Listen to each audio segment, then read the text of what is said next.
Hello friends, હાર્દિક સ્વાગત છે તમારા બધાનું। તો ફ્રેન્ડ્સ, તમે પુલાવ તો ઘણી બધી ટાઈપના બનાવતા જ હોવ છો, પરંતુ શું ક્યારેય તમે સોયા ચંક પુલાવ ટ્રાય કર્યો છે?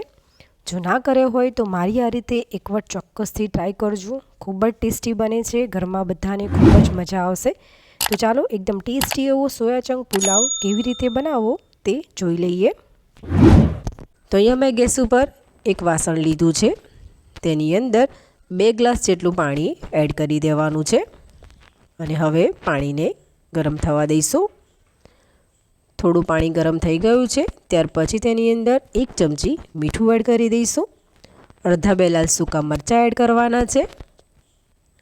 1 ટુકડો નાનો તજનો એડ કરી દઈશું અને ત્યાર પછી અહીંયા મેં 1 મોટી વાટકી સોયાબીનની વડી લીધી છે, મતલબ કે 1 કપ છે અને આ 1 કપ સોયાબીનની વડીમાંથી 2 વ્યક્તિને સર્વ થાય તેટલું શાક બનીને રેડી થાય છે। બરાબર મિક્સ કરી લઈશું।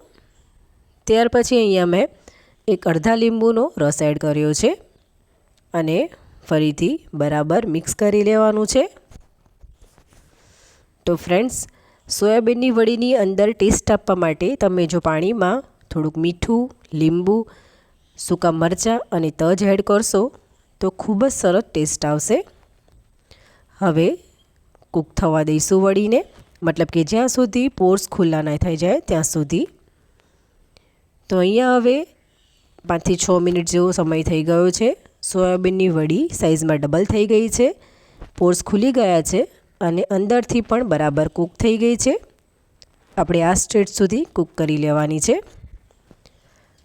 ત્યાર પછી અહીંયા મેં એક વાસણની ઉપર મોટી ગરણી રાખી દીધી છે અને આપણે જે સોયાબીનની વડી કૂક કરી હતી તે બધી એડ કરી દઈશું અને ત્યાર પછી સૂકા લાલ મરચાં અને તજ બહાર લઈ અને પછી તેનો ઉપયોગ આપણે જોઈશું। હવે વડીને ઠંડી થવા દઈશું।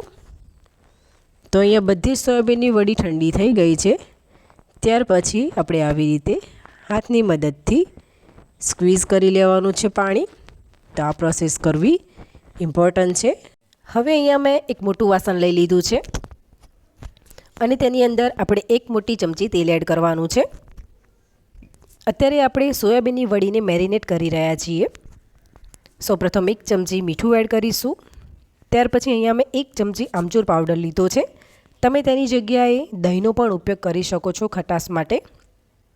ત્યારબાદ 2 ચમચી લાલ મરચું અને અડધી ચમચી ગરમ મસાલો એડ કરીશું અને ત્યાર પછી થોડીક એવી કસૂરી મેથી પણ એડ કરવાની છે, જેનો ટેસ્ટ ખૂબ જ સરસ આવશે। હવે બધી જ વસ્તુને બરાબર ચમચીથી મિક્સ કરી લેવાની છે। તમે જો આ રીતે સોયાબીનની વડીને મેરિનેટ કરશો તો તેનો ટેસ્ટ ડબલ થઈ જશે।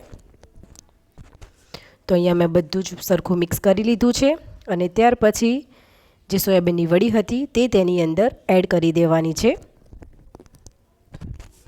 અને ત્યાર પછી આપણે ચમચીથી મિક્સ નથી કરવાનું, હવે હાથેથી જ મિક્સ કરવાનું છે। જે આપણે મસાલા એડ કર્યા છે તેનું સરસ એવું કોટિંગ સોયાબીનની વડી ઉપર થઈ જવું જોઈએ। અહીંયા મેં બધું જ સરખું મિક્સ કરી લીધું છે। ત્યાર પછી હવે કવર કરી અને આપણે 15 મિનિટ માટે રેસ્ટ ઉપર મૂકવાનું છે। હવે અહીંયા મેં ગેસ ઉપર એક પેન રાખી દીધું છે અને તેની અંદર 1 મોટી ચમચી જેટલું તેલ એડ કરી દઈશું।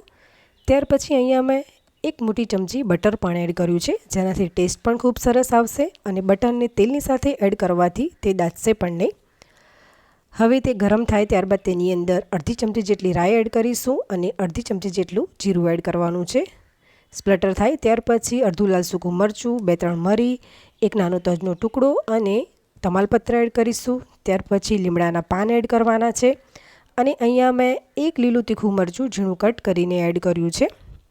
ત્યાર પછી તેની અંદર 1 ઇંચ આદુના ટુકડાને મેં ગ્રેટ કરીને એડ કર્યો છે। હવે બધી જ વસ્તુને આપણે બરાબર સતળાવા દેવાની છે, જેથી કરીને ફ્લેવર પણ ખૂબ જ સરસ આવે। હવે અહીંયા બધું જ બરાબર સંતળાઈ ગયું છે। ત્યાર પછી અહીંયા મેં પોણી વાટકી જેટલા ઝીણા કટ કરેલા કેપ્સિકમના ટુકડા એડ કર્યા છે અને અડધીથી પોણી વાટકી જેટલા આપણે ગાજરના ટુકડા ઝીણા કટ કરેલા એડ કરીશું। તમે જો ડુંગળી ખાતા હોય તો તમે ડુંગળીનો ઉપયોગ પણ કરી શકો છો। હવે બરાબર મિક્સ કરી લેવાનું છે. ત્યાર પછી વેજીટેબલ્સ જલ્દીથી કૂક થઈ જાય તે માટે થઈને આપણે વેજીટેબલ્સના ભાગનું જ મીઠું એડ કરવાનું છે. તો અહીંયા મેં લગભગ 1/4 ટીસ્પૂન જેટલું મીઠું એડ કર્યું છે. મિક્સ કરી લઈશું બરાબર અને કૂક થવા દેવાનું. તો લગભગ 5 થી 6 મિનિટ પછી તમે જોઈ શકો છો કે વેજીટેબલ્સનો કલર ચેન્જ થઈ ગયો છે અને તે કૂક થઈ ગયા છે.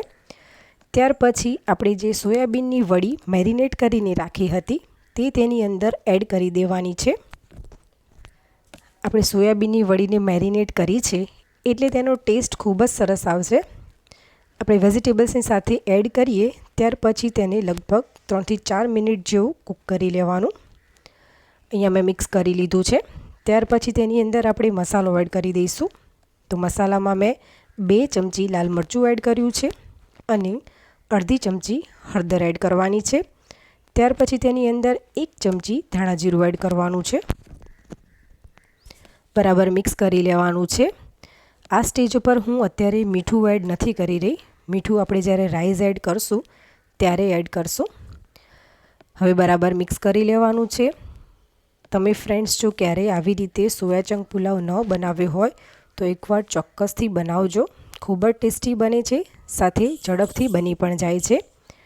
તો અહીંયા મિક્સ થઈ ગયું. ત્યાર પછી તેની અંદર હું 1 મોટી ચમચી બટર એડ કરું છું અને અહીંયા મેં 2 કપ જેટલા રાઈસ કૂક કરીને જે રાખ્યા હતા તે તેની અંદર એડ કરી દેવાના છે. હવે આપણે રાઈસના ભાગનું મીઠું એડ કરવાનું છે. લગભગ અડધી ચમચી જેટલું મેં મીઠું એડ કર્યું છે અને તેની ઉપર થોડોક એવો ગરમ મસાલો પણ એડ કરવાનો છે. ફરીથી તેની ઉપર 1 ચમચી જેટલું બટર હું એડ કરું છું. હવે એકદમ હળવે હાથે આપણે બરાબર મિક્સ કરી લેવાનું છે.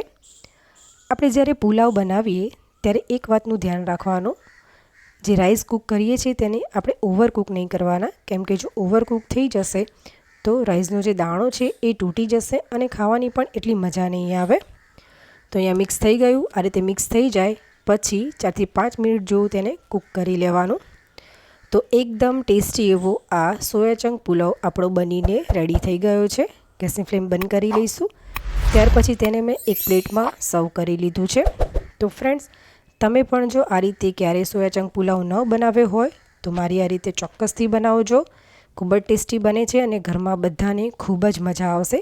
તો ફ્રેન્ડ્સ, તમને જો આજની મારી રેસીપી ગમી હોય તો લાઈક કરજો, ફ્રેન્ડ્સ અને ફેમિલીમાં શેર કરજો અને સબસ્ક્રાઈબ કરી બેલ આઇકન જરૂરથી પ્રેસ કરજો, જેથી કરીને બધી વિડીયોની નોટિફિકેશન તમને જલ્દીથી મળતી રહે. તો ચાલો ફરી મળીશું એક નવી રેસીપી સાથે. ત્યાં સુધી આવજો.